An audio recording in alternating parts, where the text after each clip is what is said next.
नमस्ते दोस्तों, truth behind truth channel में फिर से आपका स्वागत है। पिछले वीडियो में मैंने कहा था वेदों के ऊपर कि वेदों में तिनके से लेकर ब्रह्मांड तक की सारी जानकारियाँ अवेलेबल हैं।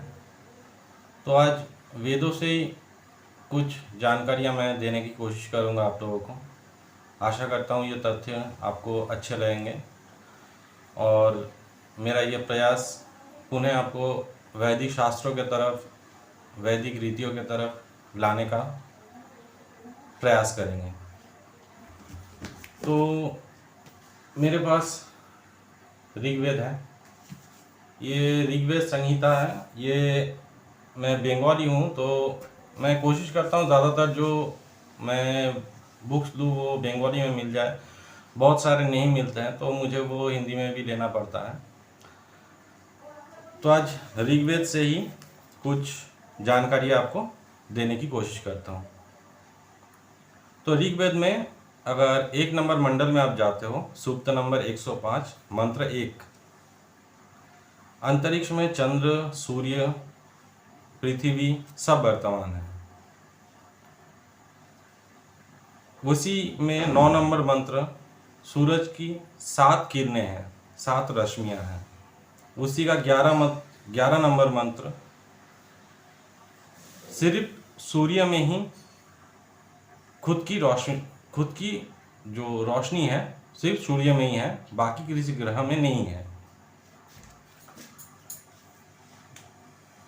ऐसे अगर आप दूसरे में जाते हो, मंडल 1, सूक्त नंबर 164 और मंत्र 8 से लेकर 9 तक आप आते हो, तो यहाँ पे पृथ्वी को माता बोला गया है।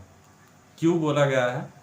कारण पृथ्वी से ही हम लोग को जीने के लिए बहुत तरीक़ा के फल, फसल वगैरह, औषधि वगैरह जो सब हम लोग खाते पीते हैं, तो वो सब चीज़ हम लोग को पृथ्वी से, धरती से ही मिलते हैं।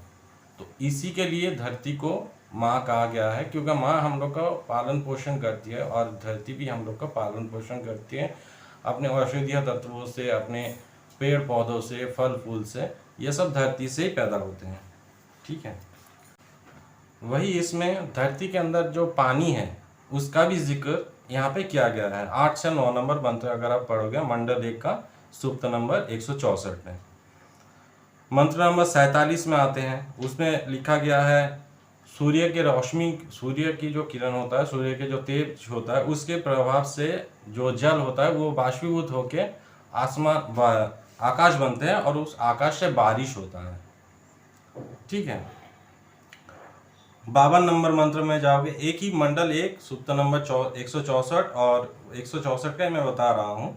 मंत्र नंबर 52 में आप जाओगे तो वहाँ पे आपको और एक चीज़ मिलेगा। सूरज का भी एक गति है। सूरज के लिए ही बारिश होता है और बारिश से ही नदी और जो हम लोग का जलाशय है वो सब भरपूर रहते हैं और बारिश के वजह से ही फल फूल, औषधि ये सब पनप पाते हैं, जो कि हम लोग का पोषण के लिए बहुत ज़रूरी होता है। तो यहाँ से एक तो चीज़ आपको क्लियर हो रहा है कि वेदों में ऐसा कुछ भी नहीं है जो साइंस से बाहर है। ये भी कहा जा सकता है कि साइंस वेद से ही शुरू हुआ है, क्योंकि यूनेस्को का, अगर आप लोग मानते हो यूनेस्को का हिसाब से दुनिया का जो सबसे पहला लिखित डॉक्यूमेंट है, स्क्रिप्चर है, वो ऋग्वेद ही है। तो ऋग्वेद का मंडल नंबर 3 सूक्त नंबर 54 और मंत्र नंबर 19 में आते हैं। उसमें ये लिखा हुआ है, ये अंतरिक्ष बहुत विशाल है, इसमें पृथ्वी, सूर्य और बहुत सारे नक्षत्र आदि भी इसमें है। मंडल 3 सूक्त नंबर 55 मंत्र नंबर 5 से लेकर 9 तक अगर आप पढ़ते हो तो वहाँ पे क्या लिखा हुआ है? अग्नि या सूर्य, ठीक है, और जल, ये जीर्ण या सूक्ष्म अवस्था में सभी पेड़ पौधों के अंदर मौजूद होता है। देखिए, सूरज के रोशनी से ही, सूरज के तेज के प्रभाव से ही बारिश होता है, ये तो पहले ही बताया गया है। तो सारे औषधियों में जो भी होता है, वो लोग जो फोटोसिंथेसिस करते हैं वो भी सूर्य की वजह से ही होता है। तो किसी न किसी मात्रा में, सूक्ष्म मात्रा में सूर्य का भी प्रभाव इसमें रहते हैं। सूर्य, पानी, इस सब का प्रभाव रहता है। ठीक है। सूक्त नंबर 55 का ही 10 से लेके 21 तक अगर आप लोग मंत्र पढ़ते हो तो यहाँ पे पृथ्वी को दुहिता बोला गया है। ठीक है। मतलब दुहिता का मतलब क्या है? पृथ्वी का दो रूप होता है, एक तरफ दिन होता है, दूसरी तरफ रात होता है। ठीक है। तो यहाँ पे पृथ्वी का जो घूर्णन है, जो पृथ्वी अपने कक्ष के ऊपर सर्कल कर राउंड करती है, तो उसका भी जिक्र यहाँ पे किया गया है कि एक तरफ में दिन होता है तो दूसरी तरफ में रात होता है। तो ये कंटिन्यूअसली चलते रहता है। और इतने सारे उदाहरण से आपको एक चीज मालूम चल गया होगा कि जो शक्ति होता है, मतलब जो पावर होता है, जिसको हम लोग कभी बना नहीं सकते हैं और डिस्ट्रॉय नहीं कर सकते हैं, उसका बस रूपांतर हो सकता है और कुछ नहीं हो सकता है। ये भी इससे साबित होता है, क्योंकि देखिए सूरज से हम लोग को रोशनी भी मिलता है, उससे ताप भी मिलता है। ठीक है। उसी ताप से पानी बाष्पीभूत होके आकाश बनते हैं, उससे मेघ बनते हैं, बादल बनते हैं, बन के वहाँ से बारिश होते हैं।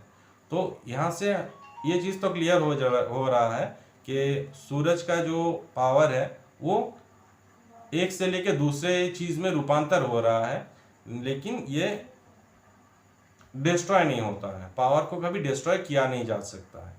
सूक्त नंबर 55 में ही आप 10 से लेके 21 तक अगर आप मंत्र पढ़ते हो तो वहाँ पे ये भी बताया गया है कि सूर्य पूर्व से उगता है और पश्चिम में अस्त जाता है। ठीक है। इसके वजह से दिन और रात भी होते हैं। ये सारे चीज़ आपको यहाँ पे मिल जाएंगे। ठीक है। तो आशा करता हूँ दोस्तों वीडियो आपको जानकारी पूर्ण लगी होगी। मैं थोड़ा बहुत तथ्य यहाँ से खोज के दे पाया हूँ। भविष्य में मैं फिर वीडियो जब लाऊंगा फिर और भी तथ्य देने का कोशिश करूँगा। देखिए, हम लोग का जो वैदिक स्क्रिप्चर्स है, वैदिक कल्चर है, इसमें हमेशा तर्क को प्राधान्यता दिया गया है, क्योंकि जो चीज़ को धर्म का मतलब ही यहाँ पे होता है धरित इति धर्म, मतलब जो धारण करने योग्य कर्म होता है उसी को हम लोग धर्म कहते हैं। तो धर्म का मतलब ये नहीं होता है कि किसी का पूजा करना, पाठ करना, ये सब नहीं होता है दोस्तों। धर्म का मतलब होता है जो आप अपने जीवन में ला सकते हो, आप जो चीज़ संभव है, जो चीज़ पर आपका जीवन में कोई काम का लायक होता है, जो चीज़ आपका जीवन को सफल करता है, उसी को हम लोग वैदिक कल्चर में धर्म कहा गया है। तो आशा करता हूँ वीडियो जानकारी पूर्ण लगी होगी। अगर वीडियो जानकारी पूर्ण लगी हो तो वीडियो को लाइक करें, शेयर करें, सब्सक्राइब करें, चैनल को आगे बढ़ने में मदद करें। नमस्ते दोस्तों, जय हिंद।